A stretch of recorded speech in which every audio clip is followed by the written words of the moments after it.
Ya, sampai dengan saat ini tentu saja kepolisian masih terus menelusuri terkait dengan keberadaan dari 7 narapidana dan juga tahanan yang berhasil melarikan diri dari lapas kelas 1 Salemba di Jakarta Pusat. Dan kalau yang juga seperti sudah disampaikan berkali-kali, begitu seperti yang juga bisa dibaca oleh publik dari pemberitaan, mekanisme yang dilakukan pertama adalah membobol atau memotong teralis. Ini merupakan ventilasi di area kamar mandi yang kemudian disambung dengan atau diikat dengan menggunakan sarung untuk turun. Karena kalau saya melihat bagaimana struktur dari lapas Salemba sendiri, ini memang dari area lapas ke bawah itu cukup jauh sehingga tidak bisa lompat begitu saja.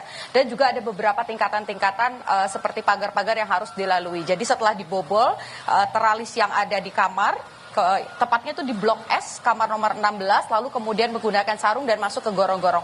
Untuk menjelaskan kepada Anda, Radi dan juga saudara, supaya tergambar seperti apa gorong-gorongnya, saya akan menunjukkan kepada Anda, saya berada tepat di akses keluar 7 tahanan ini melarikan diri. Anda bisa lihat, saudara, untuk lebih jelasnya lagi, ukurannya ini sebetulnya cukup besar. Bahkan saya saja, kalau misalnya berdiri tepat berada di gorong-gorong, ini bisa berjalan membungkuk. Artinya untuk keluar dari sini itu tidak terlalu sulit.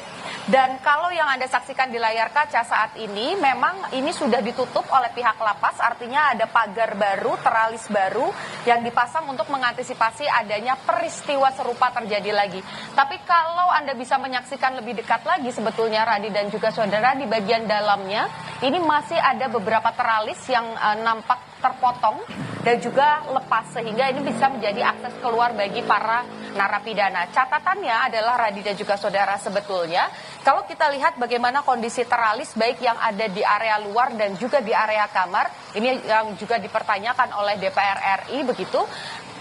Bagaimana mungkin seorang narapidana ataupun juga tahanan yang seharusnya masuk ke dalam penjara ini sama sekali diambil kebebasannya, tidak boleh berkomunikasi, tidak boleh membawa handphone, apalagi barang-barang lain yang bisa memotong teralis, tapi ini bisa memotong teralis yang ada di area kamar. Kemudian juga yang jadi pertanyaan adalah, dengan adanya gorong-gorong sebesar ini seharusnya kalau memang pernyataan dari pihak Ditjen Pas ini sudah rusak begitu ya, sudah lama ada di sini dengan ukuran sebesar ini, di mana orang dewasa ini bisa keluar dengan cukup mudah begitu lewat sini.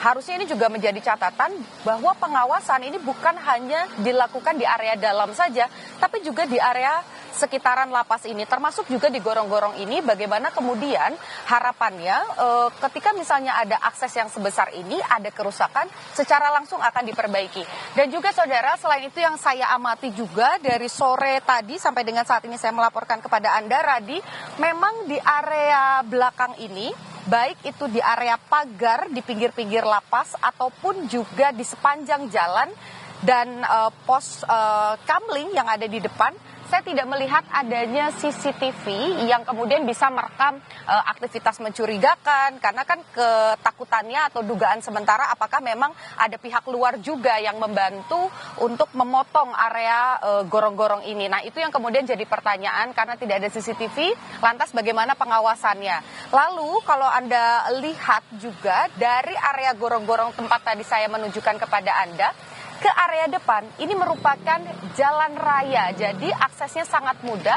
Ada transportasi online, ada ojek daring, kemudian juga kalau berjalan sekitar 150 meter ke sisi kiri layar begitu, Radi dan juga saudara, ini juga sudah merupakan jalan utama di mana aksesnya ini sangat mudah untuk kemudian entah itu ada yang menjemput atau memang menggunakan transportasi yang ada di sekitar sini.